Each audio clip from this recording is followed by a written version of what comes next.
વર્તુળ ચેપ્ટરનો એમસીક્યુ ઓ કેન્દ્રવાળા વર્તુળ વર્તુળના બહારનું બિંદુ પી, પીમાંથી દોરેલા બે સ્પર્શક પી એ અને પી બી, આની વચ્ચેનો ખૂણો કેટલો છે 80 અંશ. તો પ્રશ્ન હું પૂછવામાં આવ્યો ખૂણો પી ઓ એ, ખૂણો પી ઓ એ આ ખૂણો માંગ્યો છે. હવે જો ચક્રીય ચતુષ્કોણ બને, ત્રિજ્યા સ્પર્શકને લંબ હોય 90 ને 90 180, તો આ સામસામેના ખૂણાનો સરવાળો પણ કેટલો થાય 180, કારણ કે ચતુષ્કોણના ચારે ચાર ખૂણાનો સરવાળો કેટલો થાય 360.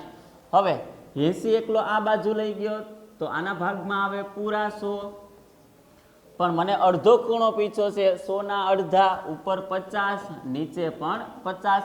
અને પ્રશ્ન પૂછવામાં આવ્યો ખૂણો પી ઓ એ, તો આ ઉપરનો ખૂણો એના ભાગમાં આવે છે 50 અંશ. જવાબ આવશે 50 અંશ.